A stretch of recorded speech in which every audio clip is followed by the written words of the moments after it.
1966 में विशाखा उक्कु आंध्रुला हक्कु इस नारे के साथ में सारे लोग एक होकर, उस वक्त आंध्र प्रदेश बहुत बड़ा था, डिवाइड नहीं हुआ था, समेख्या आंध्रा, उस हालत में सबने मिलकर लड़ा और विशाखा उक्कु स्टील प्लांट को बचा लिया। वो शान है, देश की शान है, इसी तरह हमारे राष्ट्रम की शान है, हमारी रियासत की शान है। उसके ज़रिए से कई रोजगार मुंसलिक हैं।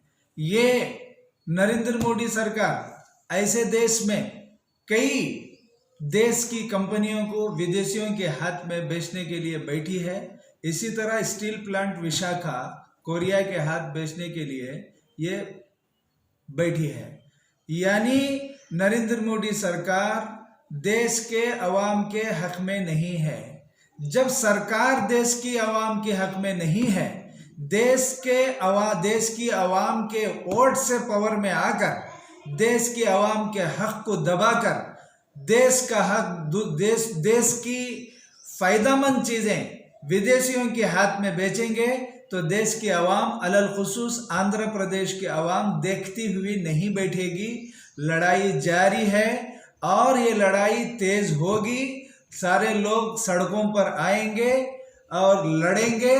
जैसे 1996 में इसको 66 में बचा लिया है, उसी तरह आज भी इस रियासत की अवाम बेदार है, सोई हुई नहीं है। इसी तरह ये देश की अवाम एक पैगाम, एक मैसेज देना चाहती है, तैयार बैठी है रियासत के मुख्यमंत्री जगन मोहन रेड्डी साहब को कि देश की फायदे की चीज़ें बीजेपी को शरण होकर आप बीजेपी के लिए रास्ता हमवार न करें, बल्कि असेंबली में एक करारदाद पास करें कि विशाखा स्टील हम ही खरीदेंगे,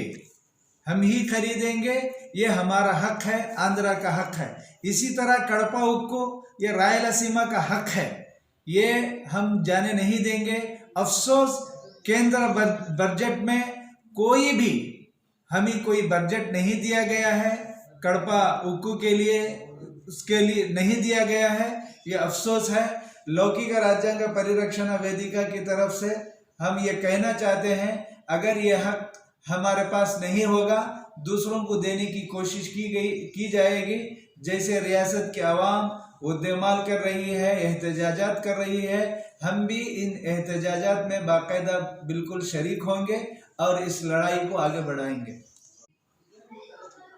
जो विशाखा स्टील प्लांट है, बहुत अफसोस की बात है, बड़े दुख की बात है। बीजेपी सरकार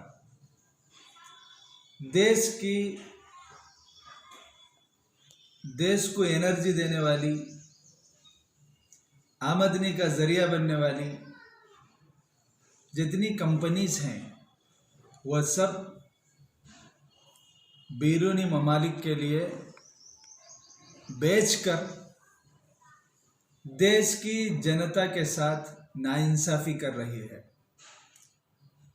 विशाखा उक्कु आंध्रुला हक्कु इस आवाज के साथ 1966 में 32 लोगों ने अपनी जान की कुर्बानी दी और 65 सीपीआई, सीपीएम, एमएलए, एमपीस, एमएलसीस ये सब रिजाइन भी किया, इस्तीफा दिया। समेख्या आंध्रा के वक्त सबने मिलकर इसको बचा लिया।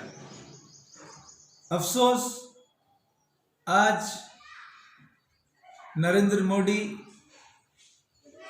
अक्ल मारी गई है। इन्होंने 3 लाख करोड़ की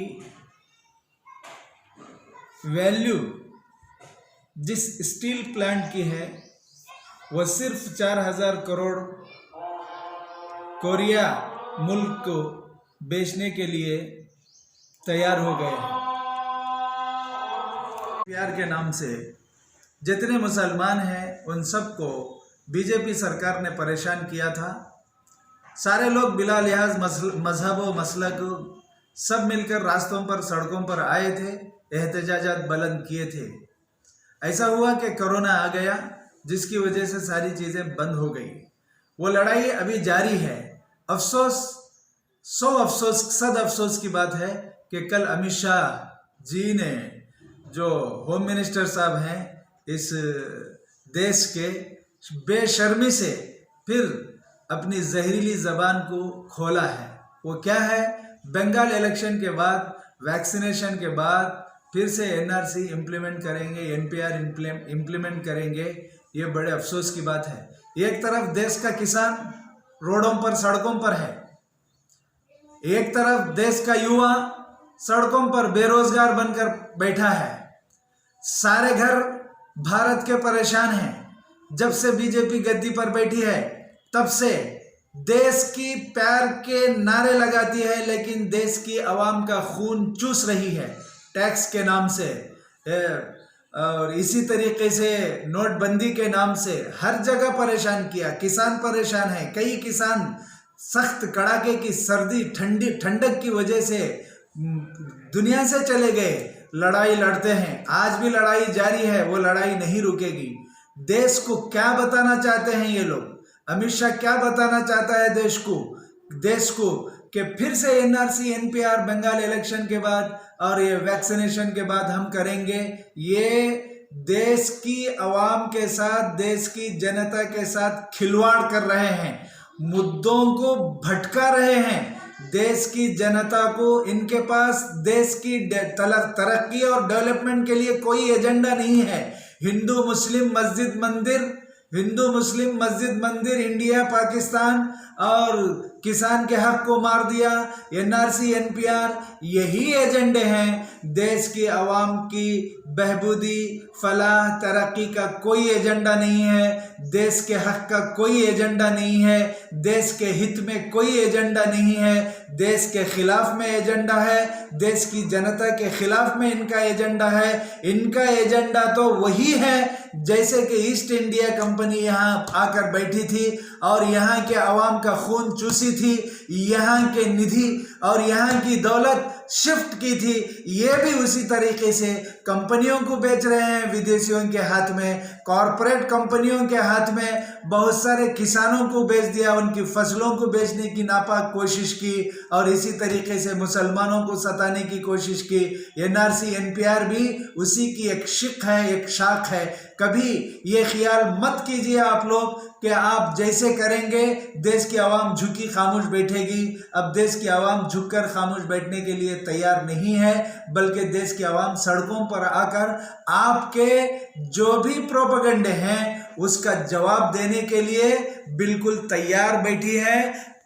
आप थोड़ा तो अपने आप पर शर्म कीजिए कि देश की जनता ने आपको कुर्सियों पर बिठाया है वोट देकर। आपका ये राग हमेशा नहीं चलेगा हिंदू मुस्लिम का। आज का हिंदू भी जागा है, मुस्लिम भी जागा है, सिख भी जागा है, दलित भी जागा है, सब जागे हैं। आपको सबक सिखाने के लिए तैयार बैठे हैं। आप मक्कारियों पर मक्कारियां करते हुए कुर्सियां हासिल कर रहे हैं। ये राजनीति ज्यादा दिन नहीं चलेगी, इसलिए कि भारत की मिट्टी ही ऐसी है। थोड़ी देर के लिए आप लोगों में नफरत फैला सकते हो, लेकिन ये नफरत का एजेंडा हमेशा काम नहीं आएगा। नफरत फैलाने की अंग्रेज ने भी कोशिश की थी। सिख, हिंदू, मुस्लिम, सिख, ईसाई, दलित सब मिलकर अंग्रेज को भगाया है। आपको भी कुर्सियों से उतारने तक चैन का सांस नहीं लेगी ये देश की जनता। यही हम संदेश लौकिक राज्यांग परिरक्षण वेदिका की तरफ से देना चाहते हैं। आप जो भी देश के हक में फैसले लेना है लीजिए। देश के खिलाफ में, देश की जनता के खिलाफ में फैसले लेने पर देश की जनता एहतजाज करने के लिए सड़कों पर तैयार बैठी है।